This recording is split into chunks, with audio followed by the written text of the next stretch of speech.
Hello mga kuya, eto naman ako yung babaeng lakwatsera. Eto na nga, isa to sa mga favorite ko rito sa Las Vegas. Asian food. Eto, authentic Thai restaurant dito sa Las Vegas. Ang ganda ng kanilang design. Ayan, pero ang ordering ko lang talaga rito is papaya salad at saka rice kasi busog pa ako. Nagda-diet ako. Ang gusto ko din sa papaya salad, yung hindi siya American taste kasi minsan ina-adjust nila sa American taste. Ito gusto ko yung merong patis, lime, tapos uulam sa rice, 'di ba? Ang sarap niya mga kapatid, niyo ha. Meron siyang kamatis, papaya, sitaw, tapos may repolyo, tapos mga sis mga kuya, meron din yung yung baby eggplant, yung parang baby na talong, pero bilog siya, color green. Mamaya ipapakita ko sa inyo. Unang kagat, ang sarap, walang kanin. Eto na mga sis, mga kuya, subo ang ate mo girl, babaeng lakwatsera. Ayan, sitaw, papaya, at tomato. Is it tomato, potato, like that? Eto naman ay may lettuce, try ulit natin. Ang grabe.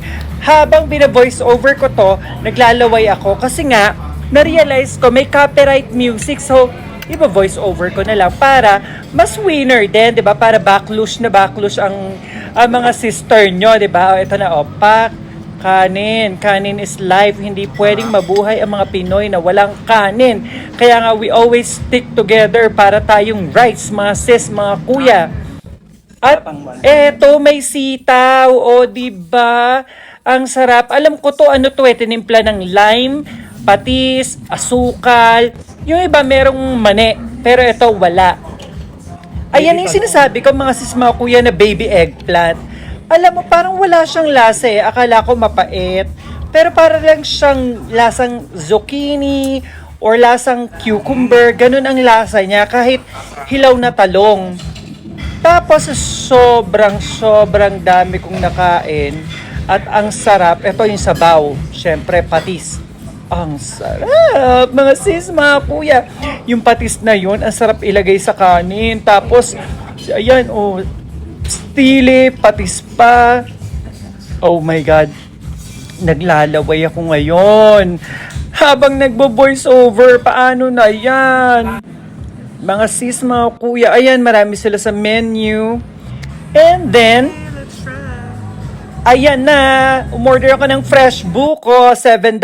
Bakit ganun, mga sis, mga kuya? Yung fresh buko ng Thailand, napakatamis. Parang meron siyang, makapuno na may asukal, ganun. Yung sa atin kasi medyo matamis, medyo fruity flavor, medyo maasim ng konti. Ito, purong tamis. At mga sis, mga kuya, merong laman. Ang sarap nung laman.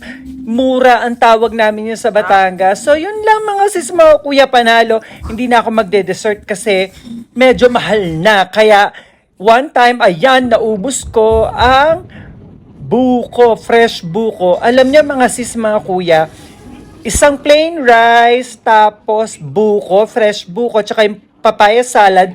Ang total niyan actually is $29 something.